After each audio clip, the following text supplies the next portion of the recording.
Hi student, welcome to U CPS online class. आज मैं आपको स्टाइकोमेट्री एंड स्टाइकोमेट्री कैलकुलेशन समझाने वाला हूं। अब देखिए, स्टाइकोमेट्री और स्टाइकोमेट्री कैलकुलेशन क्या होता है। कह रहे हैं the word stoichiometry is derived from the Greek word. Stoichiometry derive from the Greek word stoicheion, जिसका मतलब है एलिमेंट, एंड मेट्रॉन, जिसका मतलब है मेजर। इसका मतलब हो गया कि स्टाइकोमेट्री में हम लोग क्या करते हैं, एलिमेंट का मेजरमेंट करते हैं, यानी कि स्टाइकोमेट्री में मेजरमेंट ऑफ एलिमेंट होगा। ठीक है, स्टाइकोमेट दस the deal with the calculations of the mass. अब किस तरह का कैलकुलेशन होगा, यहाँ पे किस तरह का मेजरमेंट करेंगे, मास का मेजरमेंट होता है स्टाइकोमेट्री में। और किसका मास, रिएक्टेंट एंड प्रोडक्ट का मास इन्वॉल्व इन द केमिकल। आप कोई भी केमिकल रिएक्शंस होता है उसमें जो रिएक्टेंट होते हैं और जो प्रोडक्ट होते हैं उनके मास का कैलकुलेशन हम किसमें करते हैं, स्टाइकोमेट्री में करते हैं। यानी कि जितने भी क्वेश्चन आपको एनसीईआरटी में रिएक्शन बेसिस पे मिलेंगे जिसमें रिएक्टेंट और प्रोडक्ट दिए रहेंगे, ऐसे क्वेश्चन आपको जो है स्टाइकोमेट्रिक कैलकुलेशंस में आते हैं। अब देखिए सबसे पहले ये समझने के पहले कि जो है कि स्टाइकोमेट्रिक कैलकुलेशन कैसे किया जाता है। ठीक है, तो बोल रहा है कि before the understand how to calculate the amount of reactant required और how to product is produce in a chemical reaction. मतलब कह रहा है कि आप जो है किसी भी केमिकल रिएक्शन में कोई रिएक्टेंट कैसे रिएक्ट करता है। कह रहा है ना यहाँ पे before the understanding how to calculate the amount of reactant, reactant calculation करना। ठीक है, कितना रिएक्टेंट रिएक्ट कर रहा है इसका कैलकुलेशन करना। मतलब कहने का मतलब है कि कितने रिएक्टेंट की रिक्वायर्ड होगी किसी केमिकल रिएक्शन में, या कितना उससे प्रोडक्ट प्रोड्यूस होगा। इनके कैलकुलेशंस के बारे में हम लोग कहाँ पढ़ेंगे, स्टाइकोमेट्री में। लेकिन सारी चीजों को पढ़ने के पहले हमें कुछ बातें समझ लेनी चाहिए। तो कह रहा है let us study that the information is available from the balance chemical equation. तो सबसे पहले आपको क्या करना चाहिए, किसी भी इक्वेशन में कोई रिएक्टेंट कितना रिएक्ट कर रहा है या कोई प्रोडक्ट कितना बन रहा है उससे, इन सब चीजों को करने से पहले सबसे पहले आप एक काम किया करिए। किसी भी ऐसे क्वेश्चन को सॉल्व करने से पहले आप क्या करिए, आप एक बैलेंस इक्वेशन बनाइए। जो भी क्वेश्चन दिया गया उसका एक बैलेंस इक्वेशन लिखिए बेटा, सबसे पहला काम है आप बैलेंस इक्वेशन लिखा करिए। जैसे देखिए यहाँ पे एक इक्वेशन दिया भी गया है, यहाँ पे आपका मेथेन, यहाँ पे है मेथेन। मेथेन क्या कर रहा है, ऑक्सीजन के साथ रिएक्शन कर रहा है, तो इसे कंबशन रिएक्शन कहते हैं। इसके साथ कंबशन कराने पे क्या होता है, कार्बन डाइऑक्साइड गैस रिलीज हो रही है, वाटर प्रोड्यूस हो रहा है। तो अब देखिए यहाँ पे आप देख सकते हैं नंबर्स ऑफ कार्बन यहाँ पे 1 है और नंबर्स ऑफ हाइड्रोजन दोनों साइड में 4 है, और नंबर्स ऑफ ऑक्सीजन दोनों साइड में कितने आपके 4 दिखाई दे रहे हैं। अब देखिए इसका मतलब है कि दोनों साइड में नंबर्स ऑफ एटम इक्वल हैं, तो इसका मतलब ये मेथेन की कंबशन रिएक्शन का एक बैलेंस इक्वेशन है। तो इसका मतलब याद रखिएगा, किसी भी क्वेश्चन को सॉल्व करने के पहले आप ऐसे ही एक इक्वेशन तैयार करेंगे जो कि बैलेंस इक्वेशन होगा। ठीक है, आगे बढ़ते हैं हम लोग। अब अगर आपको एक बैलेंस इक्वेशन करने नहीं आता तो अब यहाँ देखिए आपके एनसीईआरटी बुक में यहाँ पे स्टेप भी समझाया हुआ है। वैसे तो आपने क्लास 10th में जो है, जो फर्स्ट चैप्टर था आपका, वहां पे इक्वेशन बैलेंस करना सीखा था। ठीक है, फिर भी अगर आप नहीं जानते हैं तो आप यहाँ पे कर लीजिए। और एक यहाँ पे इक्वेशन जो दिया हुआ है कार्बन वाला इक्वेशन, बेटा मैं कार्बन वाले बता दूं कि आप ऐसे इक्वेशन जैसे ये आपका दिया हुआ है कार्बन का इक्वेशन, ऐसे क्वेश्चन में आप सबसे पहले क्या किया करिए, आप हाइड्रोजन और ऑक्सीजन को पहले बैलेंस किया करिए। सॉरी माफ कीजिएगा, कार्बन और हाइड्रोजन को पहले बैलेंस किया करिए। सबसे लास्ट में आप किसको बैलेंस किया करें, हाइड्रोजन, ऑक्सीजन को सबसे लास्ट में बैलेंस किया करिए। इससे क्या होगा, बड़ा जल्दी आपका एक क्वेश्चन आ जाएगा। कभी ट्राई करके देखिएगा मेरा ट्रिक, आपका क्वेश्चन रॉन्ग नहीं होगा। इस तरह से करेंगे जैसे मैं बता रहा हूं आपको, सब ऑक्सीजन सबसे लास्ट में बैलेंस किया करिए। ठीक है, आगे बढ़ते हैं। तो इक्वेशन को जरूर ट्राई करें आप। तो अब देखिए, अभी जो इक्वेशन आपने ऊपर देखा, ये वाला इक्वेशन देखिए, ये जो इक्वेशन आप देख रहे हैं, इस इक्वेशन आप यहाँ पे क्वेश्चंस के बारे में क्या इंफॉर्मेशन है ये आगे मैं आपको समझा रहा हूँ। तो देखिए यहाँ पे इस इक्वेशन में आप क्या देख रहे हैं कि मेथेन और डाइऑक्सीजन जो है, ये दो आपको जो है लेफ्ट साइड में दिखाई दे रहे हैं। तो जो कुछ लेफ्ट साइड में होता है उसे हम क्या बोलते हैं, लेफ्ट को क्या बोलते हैं बेटा, रिएक्टेंट कहते हैं। तो ये रिएक्टेंट है। ठीक है, जो लेफ्ट साइड का पोर्शन था वो क्या था, रिएक्टेंट था। और प्रोडक्ट क्या होता है, जो राइट साइड में लिखा था, राइट साइड में क्या लिखा था, कार्बन डाइऑक्साइड था। देख सकते हैं आप, ये देखिए लेफ्ट साइड में क्या था आपका, में कार्बन डाइऑक्साइड था और वाटर था, ये दोनों चीज जो है आपका लेफ्ट में थे, तो ये क्या कहलाएंगे, प्रोडक्ट। तो जो किसी रिएक्शंस के एरो के राइट में लिखा रहता है वो प्रोडक्ट होता है, और लेफ्ट वाला क्या होता है, रिएक्टेंट। अब एक बात याद रखिए इस यहाँ पे, क्या याद रखना है आपको, अब मैं थोड़ा जूम कर लेता हूँ इससे आपको समझाने के लिए। अब जरा देखिए बेटा, यहाँ पे एक बात याद रखनी है, कह रहा है नोट, नोट पॉइंट है, कह रहा है कि all the reactant and product are gases in the above reaction. ऊपर आपने देखा कि जो है, जो मेथेन थी, मेथेन भी एक गैस है, ऑक्सीजन भी गैस है, और जो प्रोडक्ट बन रहा है कार्बन डाइऑक्साइड वो भी एक गैस है, और वाटर जो है स्टीम फॉर्म में जनरेट हो रहा है। तो इसका मतलब है कि रिएक्टेंट और प्रोडक्ट दोनों क्या है, रिएक्टेंट एंड प्रोडक्ट क्या है, सब गैस थे यहाँ पे। और जब कभी भी रिएक्टेंट या प्रोडक्ट जब गैस हो, जो भी चीजें गैसेस होती हैं, गैस को हमेशा इंडिकेशन करने के लिए हम लोग जी, स्मॉल जी का यूज करते हैं, स्मॉल जी यूज किया करिए। अगर आपका जो है इनकेस अगर मान लीजिए आपका क्या है, कोई रिएक्टेंट या प्रोडक्ट क्या है सॉलिड फॉर्म में है, तो आप क्या करें, उसके लिए स्मॉल एस का यूज करें। अगर कोई भी चीज अगर आपका क्या है लिक्विड फॉर्म में है, तो उसके लिए आप क्या करें, स्मॉल एल का यूज करें। तो ये है, मतलब आप कोई भी रिएक्टेंट या प्रोडक्ट लिख रहे हैं तो उसके उस कैसे पता चलेगा उसका फिजिकल स्टेट क्या है, इसके लिए आपको ये सारे सिंबल्स लिखने चाहिए। अब एक चीज ध्यान दीजिए, आप जो ऊपर इक्वेशन लिख रखे हैं बेटा, ये देखिए जो इक्वेशन आपने लिख रखा है यहाँ पे, इस इक्वेशन में आप देख सकते हैं एनसीईआरटी का इक्वेशन। इस इक्वेशन में एक चीज आप देख रहे हैं कि ये जो रिएक्टेंट के, इस रिएक्टेंट के यहाँ पे कोई नंबर दिखाई दे रहा है CH4 के साथ, तो नहीं दिया है, तो यहाँ पे मान लेंगे इसका कॉफिशिएंट 1 मान लेते हैं। और यहाँ पे देखिए इसका कॉफिशिएंट दिया हुआ है, इसे जो नंबर लिखा रहता है ना किसी सिंबल के बगल में, तो वो उसका कॉफिशिएंट होता है। यहाँ पे 2 क्या है, इसका कॉफिशिएंट है, ये 2 इसका कॉफिशिएंट है। तो यहाँ पे इसका मतलब है कि यहाँ पे इसका कॉफिशिएंट कितना था CH4 का, 1 है, और इसका कॉफिशिएंट 1 है, इसका कितना है, इसका 2 है, इसका कितना है, 1 है, इसका कितना है बेटा, 2 है। यानी कि अगर आपसे पूछा जाए कि मेथेन का कॉफिशिएंट क्या है, तो आप बता सकते हैं कि 1 है, ऑक्सीजन का 2 है, कार्बन डाइऑक्साइड का 1 है, और वाटर का 2 है। तो आप देखिए इसके, इसे स्टोइकोमेट्रिक कॉफिशिएंट कहते हैं। अब ये सारी बातें हम यहाँ नीचे देखिए समझा रहे हैं। तो देखिए यहाँ पे द कॉफिशिएंट, अगर कॉफिशिएंट पूछा जाए, देखिए आपसे डिस्कस कर रहा है यहाँ पे कि कॉफिशिएंट की बात कर रहा है। कॉफिशिएंट क्या है, the coefficient of O2, oxygen का कॉफिशिएंट यहाँ पे 2 था, देखा आपने, और वाटर का भी कॉफिशिएंट क्या था, 2 था। अब याद रखिएगा जो कॉफिशिएंट आपको दिखाई दे रहे हैं, इस कॉफिशिएंट को हम लोग क्या बोलते हैं, स्टोइकोमेट्रिक कॉफिशिएंट कहते हैं। ये जो नंबर आपको दिख रहे थे इक्वेशन सिंबल के बगल में, ये स्टोइकोमेट्रिक कॉफिशिएंट होते हैं। जैसे कि ऑक्सीजन और वाटर का इलेक्ट्रिक कॉफिशिएंट क्या था, 2 था, वैसे ही आपने देखा कि जो मेथेन था आपका, मेथेन का और जो है जो CO2 था, इन दोनों का स्टोइकोमेट्रिक कॉफिशिएंट आपने देखा दोनों का 1 ही था। तो ये क्या है, इसका मतलब हम कह सकते हैं मेथेन और कार्बन डाइऑक्साइड गैस का कॉफिशिएंट 1 होता है, और जो ऑक्सीजन है वो और वाटर है, इस रिएक्शन में उसका कॉफिशिएंट क्या था, 2 था। तो कॉफिशिएंट क्या होता है, जो उसके बगल में नंबर लिखे रहते हैं उसी को हम लोग क्या बोलते हैं, कॉफिशिएंट कहते हैं। अब अगर आपसे ये पूछा जाए कि कॉफिशिएंट क्या रिप्रेजेंट करते हैं, तो याद रखिएगा बेटा, ये जो कॉफिशिएंट होते हैं ये बताते हैं नंबर ऑफ मॉलिक्यूल को शो करते हैं, नंबर ऑफ मॉलिक्यूल को शो करते हैं, नंबर ऑफ मॉलिक्यूल, या फिर कह सकते हैं आप मोल को शो करते हैं। अगर मान लीजिए जैसे यहाँ पे कह रहे थे कि आप O2 के पास टू कॉफिशिएंट था, इसका मतलब O2 के 2 मोल इन्वॉल्व हुए हैं, या 2 एटम ऑफ O2 इन्वॉल्व हुआ है, यहाँ पे मॉलिक्यूल ऑफ O2 इन्वॉल्व हुआ है, ये कह सकते हैं आप।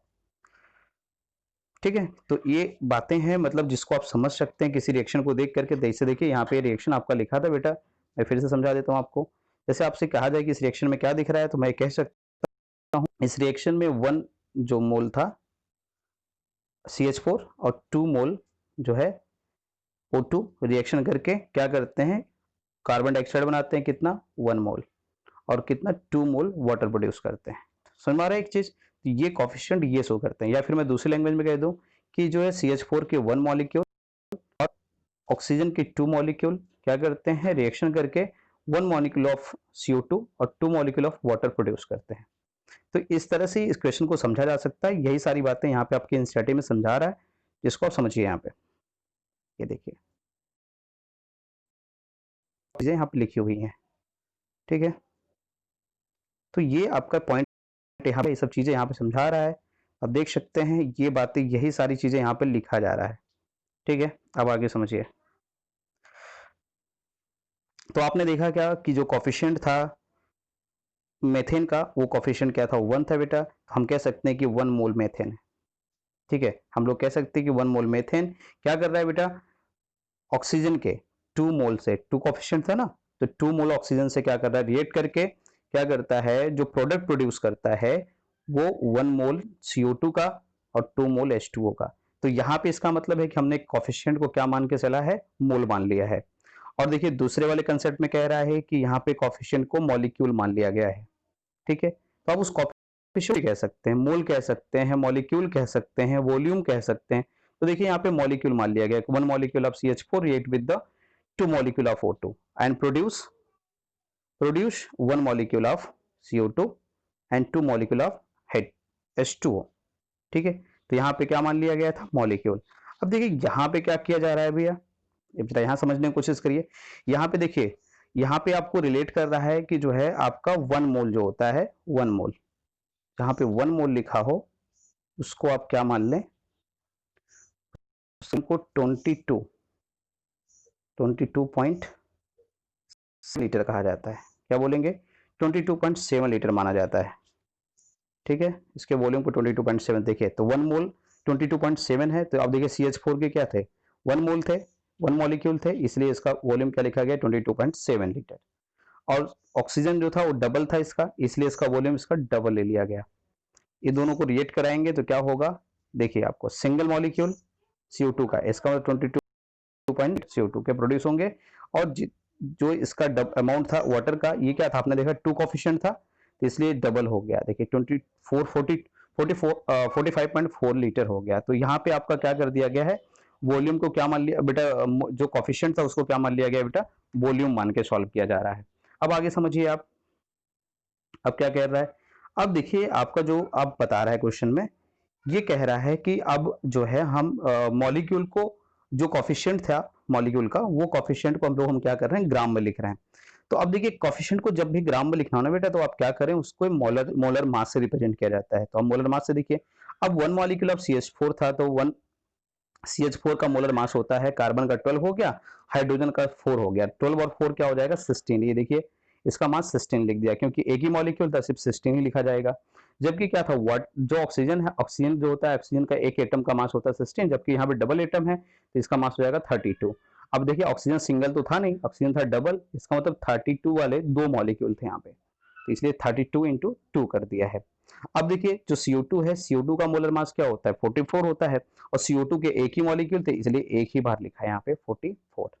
अब देखिए दूसरा चीज क्या, जो प्रोडक्ट में आपका जो है वाटर बन रहा था, वाटर का मोलर मास क्या होता है, 2 हाइड्रोजन का हो गया और 16 ऑक्सीजन का हो गया, तो टोटल मास हो क्या हो गया, इसका मोलर मास हो जाएगा आपका क्या, 18। तो ये देखिए 18 इसका मोलर मास लिखा है, लेकिन आपने पढ़ा था कि इसका कोएफिशिएंट 2 था, इसलिए इस 18 का क्या हो जाएगा, डबल मिलेगा यहाँ पे। तो ये तरीका था आपको बेटा इक्वेशन को रिप्रेजेंट करने का। जो इक्वेशन है, मैं आपको क्या बोला कि किसी भी इक्वेशन में जो कोएफिशिएंट होते हैं, हम उस कोएफिशिएंट को क्या मान सकते हैं, ग्राम में लिख सकते हैं, लीटर में लिख सकते हैं, मॉलिक्यूल में लिख सकते हैं, और बेटा मोल्स में लिख सकते हैं। तो ये सारे तरीके थे कोएफिशिएंट को रिप्रेजेंट करने का, ठीक है। अब किसी तरह का कैलकुलेशन पूछा जाए तो आप इस पे सॉल्व कर सकते हैं।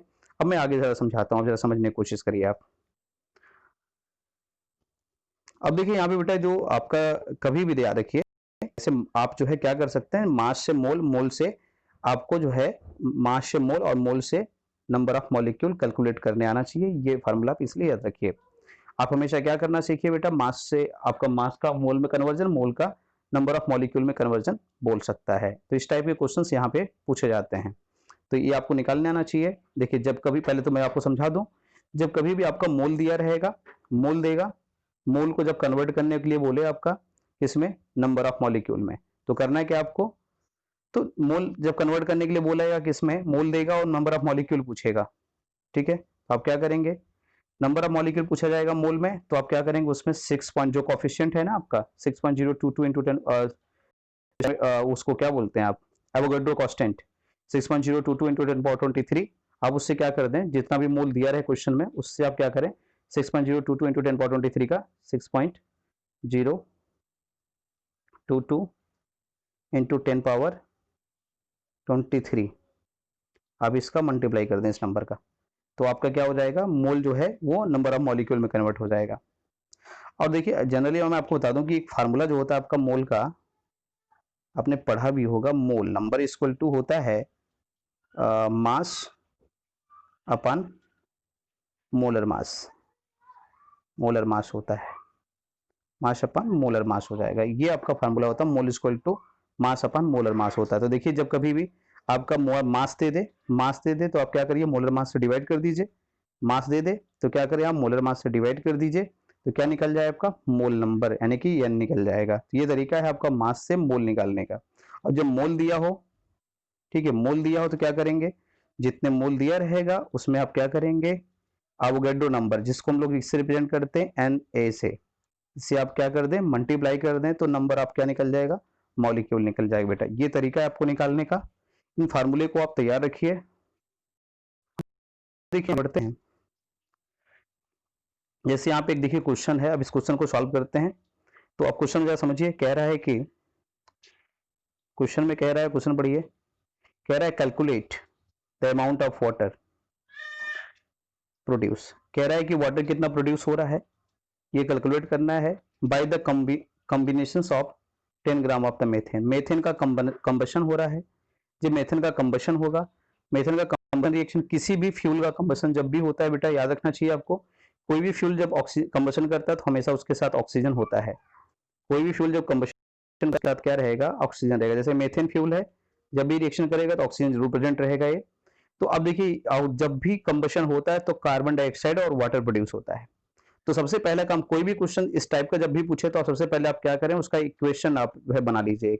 और इक्वेशन सिर्फ बनाना नहीं है, उसके साथ साथ क्या करना है, उस इक्वेशन को बैलेंस भी करना है। तो एक बैलेंस इक्वेशन लिखिए, जैसे यहाँ पे लिख दिया गया है। अब अगर इस बैलेंस इक्वेशन को आपने समझ लिया तो यहाँ पे देखिए क्या किया जा रहा है, CH4 को लिख दिया गया।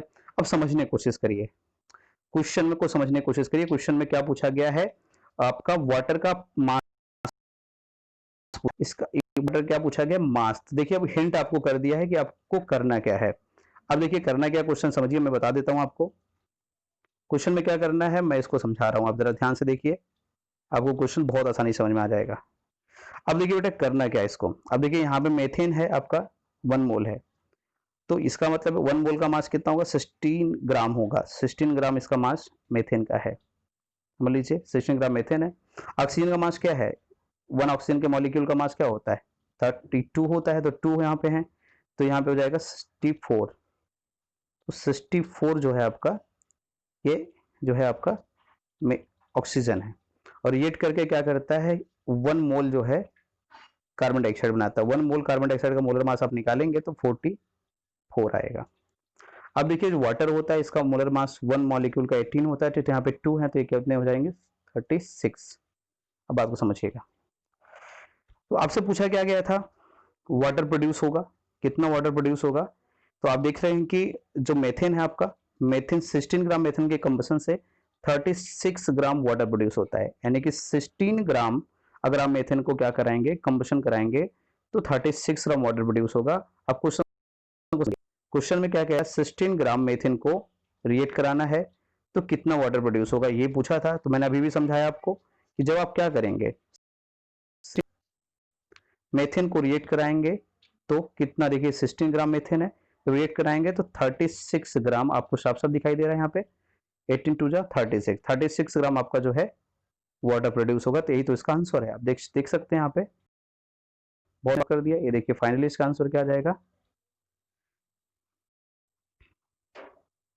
ये देखिए इसका आंसर हो गया 6 ग्राम।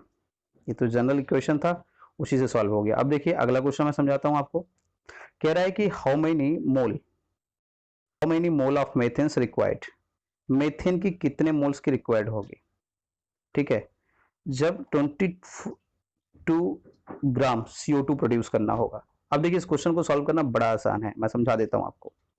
22 ग्राम CO2 का प्रोडक्शन करना है आपको। ध्यान दीजिए क्वेश्चन में प्रोडक्शन कितना करना है, 22 रिलेशन करना है यहाँ पे मेथेन का और CO2 का। जरा मैं समझा देता हूँ इक्वेशन को। ये जो पुराना वाला इक्वेशन था इसी से मैं समझा देता हूँ बेटा आपको। देखिए इस क्वेश्चन में करना क्या है, अब समझिए पहले आप देख रहे हैं कि यहाँ पे दो चीजों ऐड करना है, किसको, CO2 को और मेथेन को। देख सकते हैं आप क्वेश्चन में यही पूछा था ना बेटा। फिर से देखिए क्वेश्चन को एक बार। क्वेश्चन में क्या पूछा गया है, किसका रिलेशन करना, मेथेन का और CO2 का। ठीक है, तो जो है आपको यहाँ पे यूज करना है CO2 और मेथेन। अब देखिए जनरली क्या होता है, जनरली क्या होता है आपका, तो देखिए ये जो मेथेन है, ये जब 16 ग्राम मेथेन को हम लोग क्या करते हैं, कंबशन कराते हैं, तो 44 ग्राम क्या मिलता है आपको, CO2 मिलता है। अब आपसे क्या बोला है, अब आपसे बोल रहा है कि 22 ग्राम, कितना बोला है, 22 ग्राम मेथेन CO2 गैस प्रोड्यूस करनी है। तो आप देखिए जरा समझने की कोशिश करिए, 44 ग्राम जो है आपका है, जब 44 ग्राम कार्बन डाइऑक्साइड प्रोड्यूस करना था तो आपको 16 ग्राम मेथेन की जरूरत पड़ती थी। अब क्या करना पड़ रहा है आपको, सिर्फ 22 ग्राम मेथेन प्रोड्यूस करना है, CO2 प्रोड्यूस करना है। तो इसका मतलब जो कि क्या है, 44 का हाफ है। ठीक है, 44 का हाफ है, इसका मतलब 44 का हाफ करना पड़ा, तो इसका मतलब हम लोग क्या करना पड़ेगा, 16 का हाफ करने देंगे तो क्या आ जाएगा 8। तो इसका मतलब अगर 16 ग्राम मेथेन से 44 ग्राम CO2 प्रोड्यूस होता है, तो इसका मतलब 22 ग्राम CO2 प्रोड्यूस करने के लिए हमें 8 ग्राम मेथेन की रिक्वायर्ड होगी। ये देखिए क्वेश्चन सॉल्व हो गया आपका। बहुत आसान ट्रिक मैं बता रहा हूँ इन सबको सॉल्व करने का, आप देख सकते हैं आपकी बुक में भी दिया है। देखिए आपको सारा क्वेश्चन यहाँ पे कंप्लीटली मैं सॉल्व करा रहा हूँ बेटा, बहुत अच्छे से। तो ये मैंने सॉल्व करा दिया। और उसके साथ साथ देखिए इसमें आपका अगर मोल निकालना है तो आप देखिए मोल कैसे निकाल सकते हैं, तो 16 ग्राम, तो ये 1 मोल के इक्वल होता है, तो कितने मोल के इक्वल होगा, 0.5 मोल के। इसका मतलब है कि अगर ये वैल्यू हमसे ग्राम में पूछेगा तो हम बोल देंगे 8 ग्राम, अगर मोल में पूछेंगे तो हम बता देंगे 0.5 ग्राम, 5.5 मोल। देखिए यहाँ पे दोनों तरह के आंसर को बता दिया। तो देखिए 0.5 मोल यहाँ पे आपके बुक में लिखा हुआ है, 0.5 मोल। अगर ग्राम में पूछता है ये चीज तो हम क्या बता देते, 8 ग्राम, क्या होगा 8 ग्राम आंसर आता। ये तरीका है आपको खुश करने का बेटा। तो जो लेक्चर होगा मेरा वो लिमिटिंग रिजल्ट को लेकर के होगा, तब तक के लिए आप जो है इन सारे क्वेश्चंस को, इससे रिलेटेड क्वेश्चन जो भी हैं उनको सॉल्व करिए। अगर कोई भी डाउट होता है तो आप जरूर करके जो है, जो लेक्चर्स आपका व्हाट्सएप ग्रुप में चल रहा है, व्हाट्सएप ग्रुप में जो चैटिंग होती है उसमें आप क्वेश्चन करके पूछ सकते हैं। और नोट्स जो है आप जरूर प्रिपेयर करें। Best of luck.